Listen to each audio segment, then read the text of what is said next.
tuli ku Boka TV ono temumwita Senga Aisha ono muyinza ogamba jangu oyagala gundi walemu okuzaala sibe jangu wa Senga Aisha ku mudaala ekatwe asi ono asajja wadage tutandikidde ku bombo tugaye je tukulese waliyo buli kimu Aisha bavuzeeko musibye mutya ssebo ne banyabo amanya mwogerako ne mukyala Aisha Nareso musingasangibwa Musicho Properties Naggalama. Omunozi w'ebbombo. Bombo likola kyeri okusinga. Ebbombo lineno. Onaabako n'okendeezaako ku bizibu n'olema okunaaba amazzi ameereere. N'ofunaako ku mikisa yadde abamu bagamba twerogoza naye nga lirinamu emikisa. Si kwerogoza kokka. Waliwo n'abamu nga ne boonesiga ka deodorant ne yofuira perfume mu nga 10. Leero ogenda sigala bw'oti. Akawunyawunya. Kajja sigala bati bonaaba ku bombo. Edda guno muddo tukize tugaane guno muddo ogunaabako olusuli ne lugenda. Abaana abali mu secondary oba muzadde ngoine ya abaana balingidde mu myaka 13 awo bayambuka waggulu awo tubeera n'ekizibu ekyo system njibagamba because nagiyitamu era ffe batukubiranga nnyo ebyo okunaaba ebbombo. Ate si bombo lyokka. Onaaba ebbombo olusulu ne lukuggwako olikola otya likunye lijje ekyovu mu mazzi nga matono lyekuuse enkwawa buli womanyi nti wali waziyivu weekuute. Aisha onako lwale tuli ku kipimo kino kino ekipimo erya 5 ku 10 5 ku 10 kitegeeza omusajja agenda ku planning awo wane na akediye wano pulani erina bba nnene nnyo kubanga wanene 5 ku 10 sente meka sente milioni 18 iye nsasula ntya osobola osasulako obukadde 2 akadde kamu era nga tubadde tugambye nti ya kibanja mpola poloti bbanja nojja n'oyiwa ozimba ennyumba ozimbye amaduuka ozimbye woolundirako embuzi nkoko wano wanene. Waliwo abaagala nti sinatuka kuzimbawo naye nsobola okulimirawo. Osobola osimbawo ebitooke kasooli bijanjaalo naye ng'era wasigala nti wasigala wawo ettaka ndyagadde kubanga ndaba muno oba mwalimu likinga muwogo na biki mayuni gaago gakomyawo bagenda okusenda ng'olere mulimu emmere eyo ndowooza ebaddemu naye yonna ogiraba nti ekyakomawo nga ate terina bagirabirira guno omuddo gw'olaba gukomyewo bwe guti gwa wiiki emu oba 2 emabega kati wano nga wasimbyewo ekitooke olya n'okoowa teri bino byakumala kuzimba gamba ate emmere esimanyi nona mu katale egindi kuba wo wasava bulungi nnyo waliwo ekigimusa Aisha agamba nti waliwo ekigimusa waliwo ekigimusa ky'amaanyi ekigimusa waddange amanyi abantu bano baddeyo ne bagamba poloti zino zinaasoboka zisoboke kozi nga gwe agambye nti tojja zisobola naye ng'osobola kati zino poloti kanzizigirire omwana asobola okubeera ng'ali Dubai ng'akola sente ze nnyingi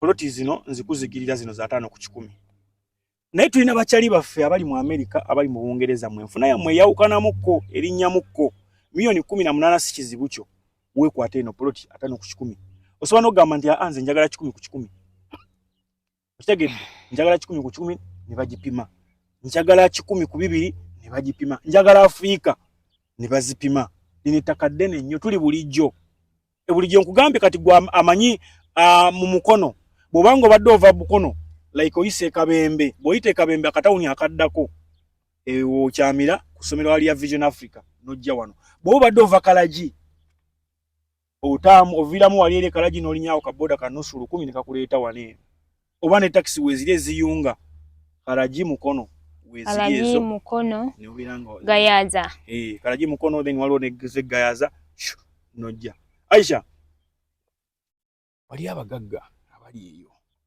naye nga bakyabuliddwa omuntu omutuufu akonekitinga ku nsonga z'ettaka oba amagezi ki amagezi gennyinza obbawa ng'oba oyagala muntu gw'osinkana akunyonyole bulungi ku by'ettaka osobola osisinkana omwami ono n'oyogera naye ye n'akutuusa ku woofiisi zaffe kuba tetuli bayaaye abatuguzeeko be bangi. Ate n'ekirala osobola okujja ku ofiisi zaffe zonna nga bwe zikumenyedde ofiisi ezisatu. Tulina Naggalama ye main office wennyini. Then tulina branches, tulina Bweyogerere, Bukasa, tulina mpozi ate ne Kasokose awo. Kulinaana vice chairman office awo we waliwo ofiisi yaffe.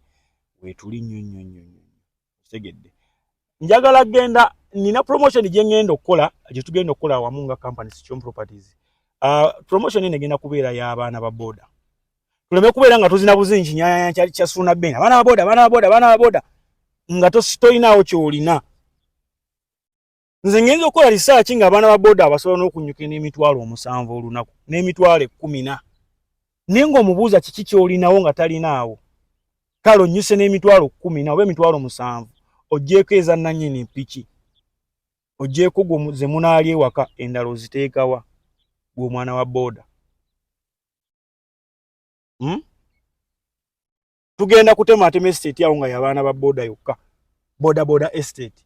Nga bonna bavaamu babuusaze katwanga ku makyawo. N'abatukubira amasimu nga bagasomye bambi kano nako kalango tukayisaawo. Tetudde mulowooza nti tulina lino lyokka ery'oku lukalu, tulina n'ery'omu Kisenyi. Waliwo ababuuza muyina Ekisenyi, tukiyina musobola okujja. Ekisenyi ekyo omuntu abeera mu Kisenyi nga papa si endala nga si yakuzimba. Bw'oba oyagala kuzimba tetukuguza wali lutobaza. Ate waliwo ebisenyi ebimu nga biri gazetted for the government ng'era government ekukkiriza bizimbamu. But bw'obanga nagyo ogyetaaze waliyo abagamba nze njagala kusimayo musenyu, njagala kugula wa kukubira mabulooka, ezo bulooka z'ebbumba byonna weebiri. Okitegedde byonna weebiri kati w'oyagala wetukuwala kuba nti tufudde nnyo ku muntu agenda okuzimba. Lwaki nti okuzimba mu Kisenyi boyi kya bbeeyi. Bbeeyi sente nnyingi nnyo naye wano ku lukalu oyo materials oliwulya yiyo omusenyi. Agenda kuzimba. Kitegeera. Agenda kuzimba tewali wagamba nti oba kyoba. Kyakisa njagala tumalirize. Abantu bano njagala oddemu bakoowoole. Kati wano we tuli nnyemu kabeeyi milioni 18. Tuyita kati basuubuzi bankola mu maduuka mu kikuubo eyo. Tubakoowoola bamikwano bataata bamaama mujje mutuwagireko. Kabeeyi kabeeyi si kanene nnyo mmwe abakolamu ago amaduuka g'ebbeeyi nene mu kyalo okolerayo bizinensi. Bambi mujje mutuwagireko. Nze mbagamba nnyo ku nsonga ya bizinensi nti tuuka mu kitundu gweteekawo bizinensi etaliiyo. Oba gwetandikawo bizinensi kati jangu wano otandikawo bizinensi yeeyo ojja bala bavuga obugaali bagira ku pikipiki nga baze kugula bintu wuwo.